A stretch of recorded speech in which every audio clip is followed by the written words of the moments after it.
So bye bye Tokyo and hello Fuji. Now our journey really begins and we are going to explore other areas of Japan. Since 2018 we were saving up money for our wedding and our honeymoon in Japan. We planned everything for April 2020, but then Corona took over the world and it changed everything. We still got married, but no party or honeymoon.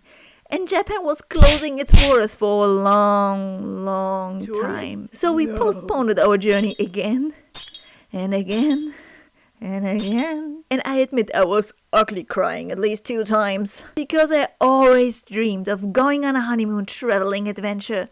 But then, in October 2022, Japan officially opened its borders again and we could finally start planning and fly over to Japan for our 3 months honeymoon. And if you like, you can follow us through our 3 months journey through Japan. So this is part 6. And before we leave, this is our Airbnb in Tokyo. It has a really small hallway, but very functional. And it's a 1-room apartment.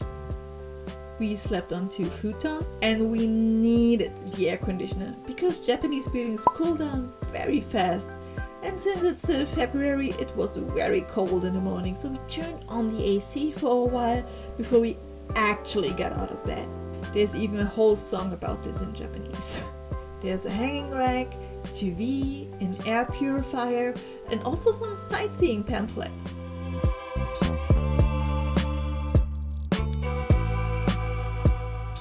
In the corner is a refrigerator and a water boiler, also some cute Pokemon towels.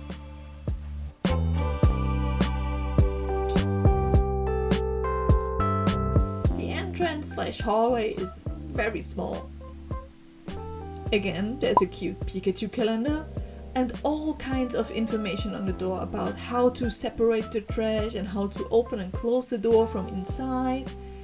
Then there's a smaller shelf/closet for the shoes and other stuff you might need.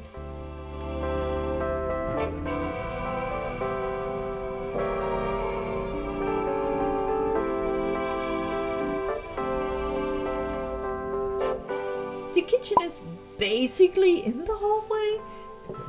There are 2 bins to separate the trash in burnable and non-burnable trash.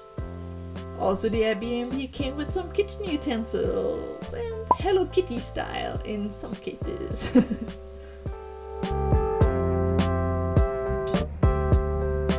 The bathroom was really small compared to Western standards. Very compact building style because, you know, in Japan they need to. Another Pokemon towel. The bathtub was too small to lay in. You could sit in, but we prefer to shower in there anyways. You could decide if the water comes out of the sink or the shower head. By the way, towels, shampoo and all that kind of stuff was provided, just like in a real hotel. In the hallway next to the kitchen, hidden in the closet, was a laundry machine. Laundry detergent was also already there, also a hairdryer was hanging there. There was also a small balcony, which Japanese people mainly use for letting their laundry dry outside. So did we. Outside of the apartment was another door where we should put in the trash. The owner also said that she's going to check on the trash since separating the trash in Japan is very complicated. We still tried our best to follow the instructions. So yeah, that was our first accommodation in Japan. It was very affordable and cozy. The alcohol was super nice and the tea ceremony was an amazing experience. But now we are on our way to see Mount Fuji. First we used the Seibu line to Ikebukuro. Then we used our JR pass to get from Ikebukuro to Shinjuku station with the JR Yamanote line. We were purposely 1 hour early because once I got lost at Shinjuku station and I was very confused when I needed to find and take the Shinkansen. This experience scarred me. So we sat down in a cafe and had some breakfast. Our first train was not a Shinkansen. On this trip there was no Shinkansen. I don't know which kind of train it is, but it looks very futuristic and kind of brutal to me. Inside the trains we were amazed by the seats because you could change the direction in which one you are sitting. It's also very funny that the empty seats were marked red and the reserved ones green. I think as a German I would do it the opposite way. And then we slowly went out of the city, deeply into the Japanese inaka, the countryside.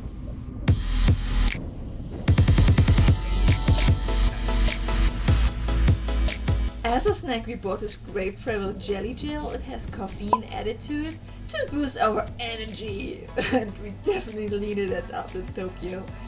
We arrived at our station and had to change lines again because it was not a JR line, which they made very clear. We had to buy extra tickets there again.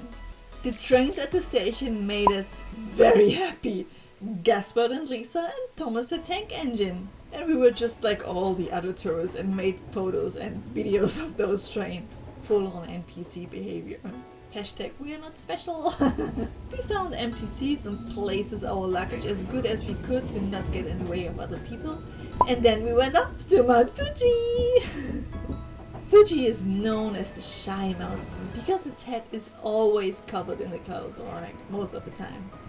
And just like that day when we arrived, I was actually so excited to see Mount Fuji. I couldn't stop taking videos and photos. Then we arrived at our station, Kawaguchiko.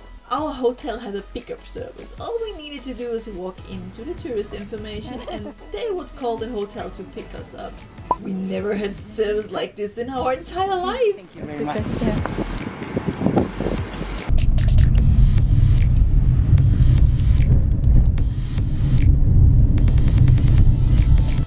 And then we arrived in our hotel room with Fuji view. Yes, we paid extra for this. This made me so happy, like my weep heart was bursting with joy. I'm not even kidding.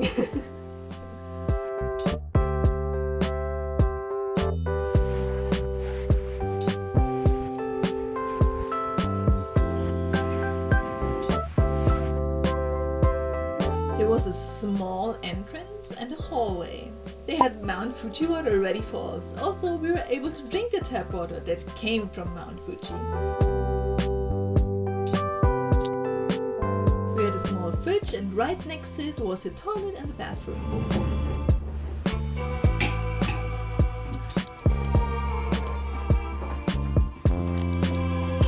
The toilet also had some bathroom slippers. And the shower was even smaller than the one in the Airbnb.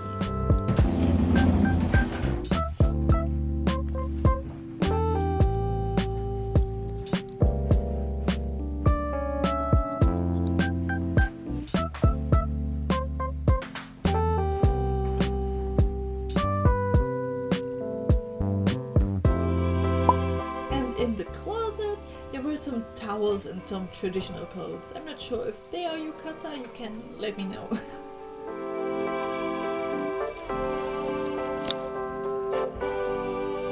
Then after a while when we settled, we went out for a stroll outside of the hotel and get some dinner.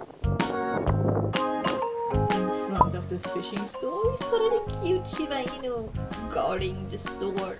Cute ball of fluff. It was clouded and the streets were empty. We found some nice ramen plates for dinner, Hiroshima-Style. Another light and creamy broth, my favorite kind. I'm not sure if I mentioned it already. The one with more meat, obviously, is the one of my husband.